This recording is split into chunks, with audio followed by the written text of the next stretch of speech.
ಈ ಕಾಯಿಲೆಗಳಿಗೆ ರಾಮಬಾಣ ಬೆಳ್ಳುಳ್ಳಿ. ಪ್ರತಿನಿತ್ಯ ಅಡುಗೆ ಮನೆಯಲ್ಲಿ ಬಳಕೆಯಾಗುವ ಬೆಳ್ಳುಳ್ಳಿ ಹಲವು ಕಾಯಿಲೆಗಳ ಶಮನಕ್ಕೆ ಬಳಕೆಯಾಗುತ್ತದೆ. ಅದರ ಕೆಲವು ಔಷಧೀಯ ಗುಣಗಳನ್ನು ತಿಳಿಯೋಣ ಬನ್ನಿ. 1 ಟೀ ಚಮಚ ಬೆಳ್ಳುಳ್ಳಿಯ ರಸವನ್ನು ಅಷ್ಟೇ ಪ್ರಮಾಣದ ಜೇನುತುಪ್ಪದೊಡನೆ ತೆಗೆದುಕೊಳ್ಳುವುದರಿಂದ ಜಂತುಹುಳುಗಳು ಮಲದ ಮೂಲಕ ಹೊರಬರುತ್ತವೆ. ಉಬ್ಬಸ ರೋಗಿಗಳು ಹಾಲಿನಲ್ಲಿ ಬೇಯಿಸಿದ 3 ಬೆಳ್ಳುಳ್ಳಿ ತೊಳ್ಳೆಗಳನ್ನು ಪ್ರತಿನಿತ್ಯ ತಿನ್ನುವುದರಿಂದ ರೋಗ ನಿಯಂತ್ರಣಕ್ಕೆ ಬರುತ್ತದೆ. ಬೆಳ್ಳುಳ್ಳಿಯಲ್ಲಿ ಉತ್ತಮ ಜೀರ್ಣಕಾರಿ ಅಂಶವಿದೆ.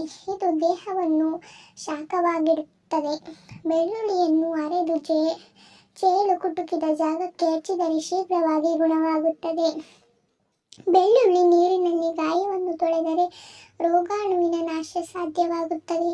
ಕಿವಿ ನೋವಾದಾಗ ಬೆಳ್ಳುಳ್ಳಿಯ ತೊಳ್ಳೆಯನ್ನು 1 ಚಮಚ ಕೊಬ್ಬರಿ ಎಣ್ಣೆಯಲ್ಲಿ ಕರೆದು ಆ ಎಣ್ಣೆಯನ್ನು ಕಿವಿಗೆ ಬಿಡಬೇಕು. ಮುಟ್ಟಿನ ದೋಷದಿಂದ ಹೊಟ್ಟೆ ನೋವಾದಲ್ಲಿ ಬೆಳ್ಳುಳ್ಳಿ ಬೇಯಿಸಿದ ನೀರನ್ನು ದಿನಕ್ಕೆ 3 ಬಾರಿ ಕುಡಿಯಬೇಕು.